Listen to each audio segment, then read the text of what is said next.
Hello, you Redstoners, Bedrockers, and general YouTubers. Check out this cool visual. You might think that it takes a lot of redstone contraptions, observers, and complicated uh, stuff, but you would be wrong. Welcome to the world of Dimstone. Here we are touching again on our last video we made where we've discovered this ability to overload a circuit with a too fast pulse that can, I guess, ride on the back of itself until it becomes a usable signal. I don't know. There's much better ways to explain this technically, but here we have our little contraption, but I've just added the ability to make our redstone input line longer by adding these blocks with comparators in a row. Notice the two on the end here with the repeaters. We'll get into that in a minute, but yeah, it's our basic dim pulse overload dual clock that we've just added a couple of more pistons to make it more functional so we don't have to break and lay down any redstone. That one right there, that's our fun one for later, the wave pulse generator um, activation. So let's get into some basics here. Got our dual overload clock going on our offset frequency. We can send our signal. Of course, it's not offset right now because only one half of that clock is getting fired. These circuits are all open circuits, you can tell. Um, and so we just have our general pulse firing too fast for the regular bulbs to turn off and on, but just the right speed for the copper bulbs to toggle. So we're right on the line of too fast. Now we've overloaded it, so that's too fast. So that block is solid. Now these blocks are solid until we get to our last line. And now we effectively have a hidden signal that's traveling over what appears to be a solid on state signal, but it really is a pulse. And yeah, we can manipulate this in many different ways, mostly by changing the line of the input. And we've moved that and put the second one down. And I mean, it's still flashing the same pattern, but it's a smaller triangle. If you look at how many blocks it comes on the top there, we'll do it again. We got like 3 blocks from the edge, and now it's 2 blocks or 1 block from the edge. So it's definitely a bigger, in fact, one of the neat things about copper blocks is you can keep them in an on state. So we can store that information on that last line while still using our pulse frequency on the inner part of the wave there, our inner grid. We can continue this with another example. Now we've moved even further down the grid. And then, you know, we can try to use timing. Oh, wait, that was the wrong piston.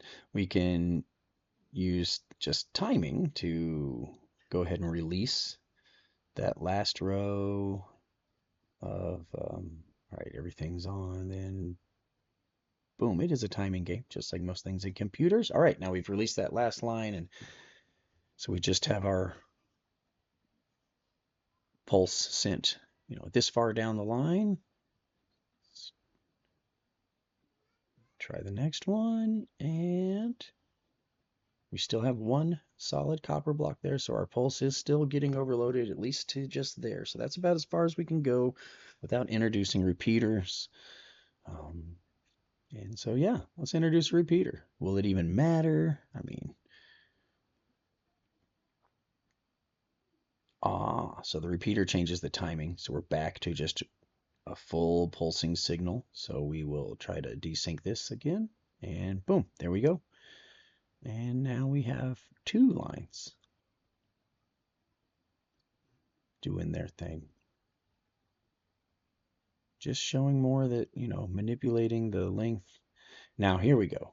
Is it even going to do anything by switching to this last one? Notice I had to resync it again because we added another repeater, but it seems like that was redundant. So once you get past this last one here, maybe there's no point. Maybe there is. We'll try again later when we go into our desync, resync mode, to our, I don't know, what do you want to call it? Hyper mode, waveform mode. All right. Waveform. This piston here that drives, and now we have sync desync happening. So now we have 3 signals happening on one redstone line, a locked solid on, and then 2 different speed pulses. 3 signals over the same grid with no observers, no complicated long running things. This is actually incredibly simple.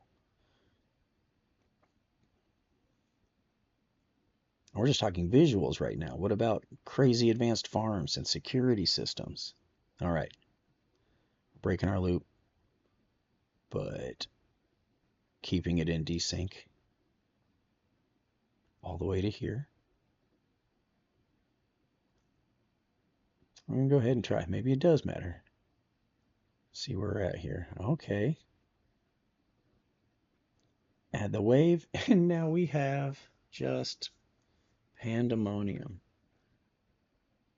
This is so pleasing to me. Dim pulse wave.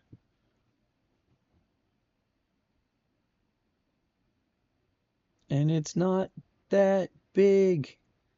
The whole grid is like 2 blocks high, and then the whole computer is like 4, and I know that you can make this smaller somehow.